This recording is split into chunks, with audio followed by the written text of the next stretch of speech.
What a do, citizens of P-Town. UFC 297 just wrapped up not 2 minutes ago. It's barely been 5 minutes since Sean Strickland's given his post-fight interview.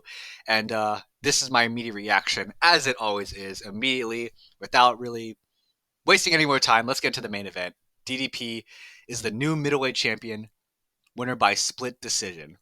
And so when the fight was occurring, I had a feeling this would happen. When the fight ended, I had a feeling this would happen. And when the scores and the verdict was read, I pretty much thought, yep, people are going to be talking about the scorecards. This is going to be a slightly controversial decision.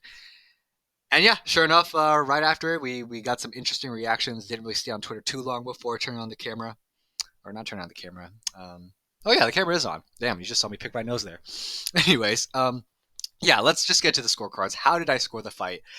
Personally, I'll just go ahead and say it. I had it 48-47 Sean Strickland. That's how I personally scored it. And even I've probably alluded to before that I'm not a big fan of Sean Strickland. I don't really like his personality. I still tried to remain unbiased when giving the predictions and let his fighting style speak for who I think is going to win the fight, as you should with fight predictions, as well as when I scored it. And even with my personal opinions about Sean Strickland not being too positive and quite in fact being a little negative, I still kind of came away from that fight scoring at 48-47 Sean Strickland. With that said, that third round was very close. I think that third round specifically is going to be a lot of talk for controversy. And the fight verdict is probably going to be controversial too. I scored at rounds 1, 3, and 5 to Sean Strickland, with that third round being a little iffy. And yeah, that's how I had it. I mean, I wouldn't say that 48-47 DDP is a bad score. Like I said, the third round was so close. It was dead even on strikes in the numbers, at least when first watching it. They haven't retallied it, obviously, because the fight just ended. So at that point, it really does become a little bit subjective, at least when you're watching it live, who lands the better, more powerful shots in the third round. And I probably said Sean Strickland. But once again, I don't think that DDP 48-47 is a bad score. Now, if I can allow myself to be biased a little bit, because that's what being a fan of the sport is all about. You're going to have biases towards other fighters and against other fighters. Yeah, I probably preferred this outcome, to be honest. I mean, look, the whole subject with, DDP's comments about Izzy being a or not being a real African. Yeah, that's a touchy one. But also, let's not act like Sean Strickland has been hasn't really spoken with the most grace either. So yeah, I don't like Sean Strickland, and sorry if you're a fan of Sean Strickland. I'm not telling you to not being a fan of him. I'm happy that you enjoy. How he doesn't have a filter. He says what's on his mind, and I can respect that.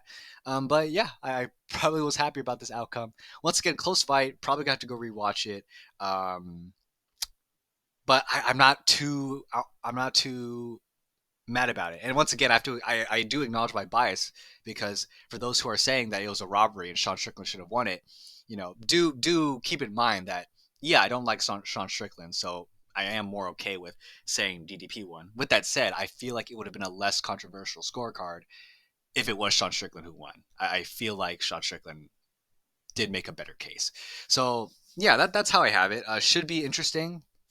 I don't think that Izzy should rematch immediately for the title, and I also don't think Khamzat should get the next title shot, because Khamzat has 2 wins at middleweight, and only one of them was an actual active middleweight fighter on the roster, and 0 of his middleweight wins have been ranked. So I don't think that Khamzat should get the immediate title shot. At the very least, Izzy versus Khamzat sometime this year, DDP versus the winner at the end of the year.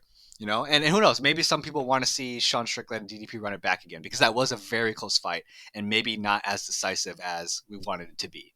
I don't know. Do you think that the UFC gave it to DDP because Sean Strickland is just a walking controversy box? Because of all this shit that he says, as popular as it has gotten with the fans, he had Kanan on his side tonight.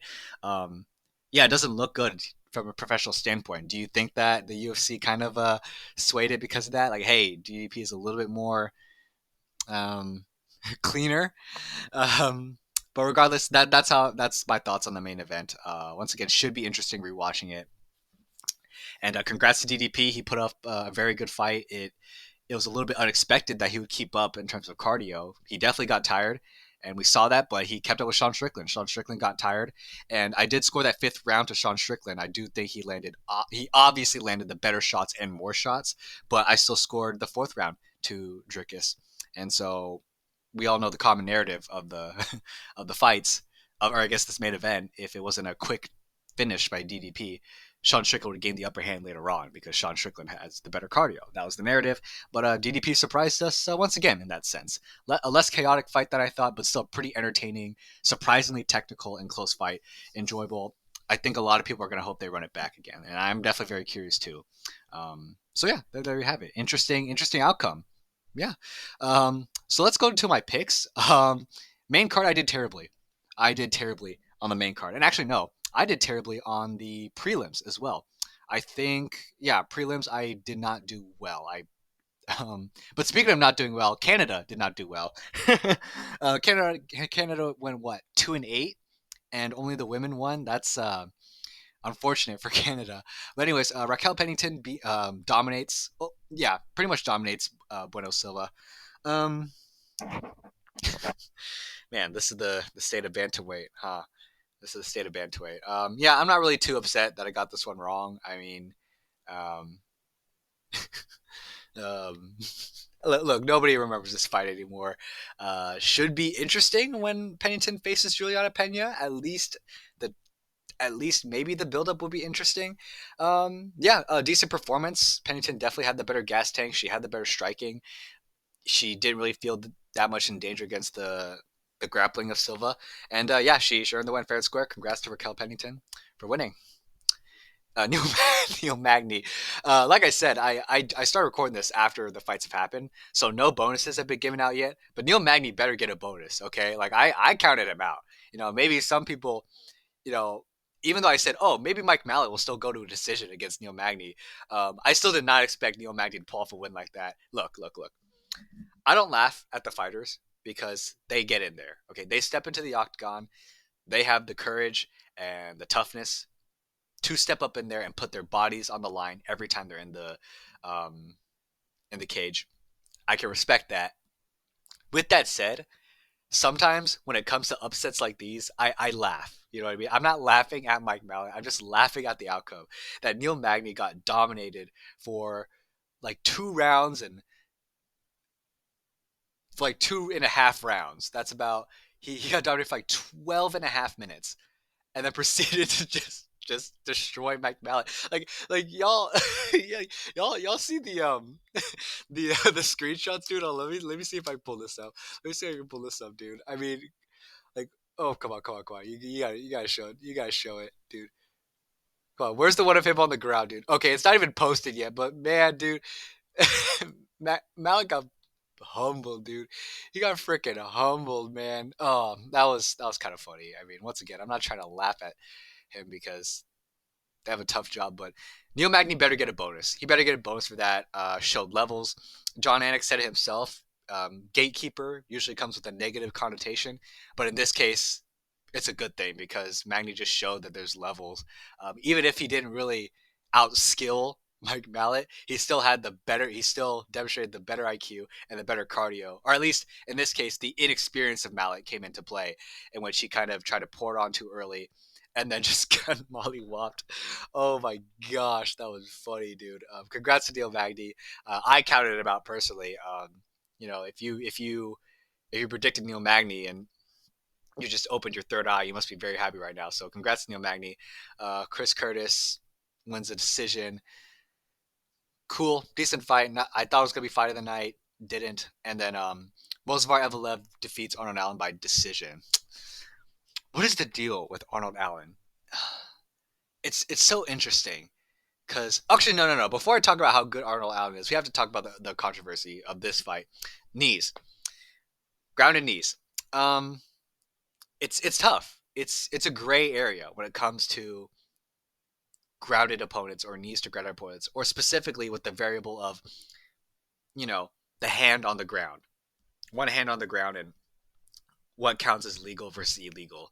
As we know, and as they talked about in the broadcast, it's like just putting your hand on the ground is not enough to be considered grounded or not enough to be considered legal. There needs to be some form of pressure and weight on that one arm.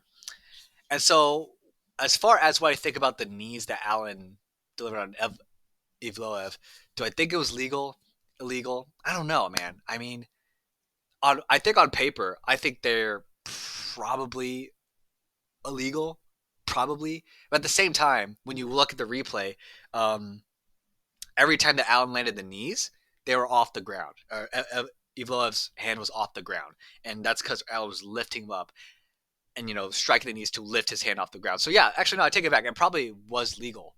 It probably was legal. Here's the thing: I just think it's just a touchy criteria because it's one thing to have a grounded opponent having at least one knee on the ground or two knees, right? That's grounded. That's pretty much undisputed. And then the moment you bring in a single hand into play and a hand is touching the ground, this is what a hand with not a lot of weight on it could look like when touching the ground. And this could also, and so now I'm putting weight on my hand. This is also what weight on the ground could look like. You know what I mean? And so like, I can't get the good angle, but it could look like this. It could look like this. And it's just a big gray area because in that moment when you're trying to see, okay, how much weight is the fighter putting on the ground before he gets kneed, and okay, when did the knee land? Did it land when the hand was on the ground? Is the hand just flat? Is it pressing? By the time you're trying to decide that for yourself, 5 knees have already happened, and the damage has already been done. In the case of Mark Goddard, it's like, yeah, those were legal knees. It's just unfortunate that he had to break it up because he has to like assess it. You know what I mean? And that's because there's a gray area. Because this could, like I said, this could mean grounded, and then this could also mean grounded. I'm not putting much pressure here. I am putting pressure in the heat of the moment when the action is happening. You can't stop and gauge every single knee. Not to mention each knee is probably different than the others and the different amount of weight. So like most people, I probably agree, either make them legal or illegal, all of them. So if one hand is on the ground, either make it legal or legal. So that way there's no room for confusion. Take away that gray area, right? Um, I was trying to think of an example of like, gray areas and when it comes to fights. Um, with that said, when it comes to the knees, just I know that grappling will completely change if you allow grounded knees. But at this point, like I said, it'll just take away the confusion, or just take away the hand rule. Like just do the knees. All right. Like nobody can really dispute the knees at that point, right? If it's a hand, then okay, you can make that legal, but maybe a knee illegal or a grounded knee illegal, but a hand legal. Sure. But take away the hand variable, in my opinion, at the very least. If not, all or nothing. All or nothing. So, anyways, back to the actual fight. I mean, Evlev was pretty impressive. I can't say I was surprised um, that he did very well. I'm just a little bit more surprised with like Arnold Allen and just I don't know. On one hand, he was probably the least controlled by Evloev across all of his opponents in the UFC, except maybe Diego Lopez, but also Lopez got controlled too. Although he was among the least controlled of his opponents, at the same time, he didn't really provide that much. Like Evloev did better on the feet. I think Evloev got like hurt maybe once by Allen. Otherwise, it was Allen. It was Allen that took the most damage on the feet from Evloev. So I'm just really confused about how good is Arnold Allen. Okay, kind of like I was saying in the predictions. Because Arnold Allen hasn't had the most active UFC career. I think only fought once in 2021 and 2020, and then when going to 22, his two fights there was, a drained Dan Hooker and an injury win over Cater. I really did have much to go off of Arnold Allen with the Max Holloway fight. And that one, he still lost. And so I don't know. I just feel like um, just Allen just hasn't really earned much stock for me, in my opinion. I think he was good. He definitely did better than Evlo's past opponents. But Man, he's supposed to be the better striker and the faster one. Evlov's good. He's a contender. We're probably gonna see him. Uh, Definitely gonna see him in the championship conversation. It's interesting because probably by now he would be set up to face Holloway if he hadn't been booked for UFC 300. And chances are, I think that the winner of Volk versus Topuria is going to get an immediate rematch. Well, actually, no, it's going to get an immediate rematch if Topuria wins. If Volk defends, then if Volk defends, then that just might leave Evelev open. Yeah. Okay. Very interesting. I'm not going to be here to give my fight or my prediction on that fight now, but still impressive performance from Evelev to quote the man. Um, 18 and 0, no joke. So yeah, there you have it. Those are my thoughts on UFC 297, at least the main card. What do you think about the card overall? The early prelims were awesome, and then it trailed off throughout the prelims. To be honest, sorry Canadian fans. Not a big win. Not a lot of wins tonight. But anyways, let me know your scores. Let me know your scores for the Sean Strickland DDP fight down below. Let me know your thoughts on the main card, thoughts on knees and those rules. And yes, thank you all for watching. Next week I have another movie video coming out, so stay tuned for that. Thank you all for watching, and I'll catch you later.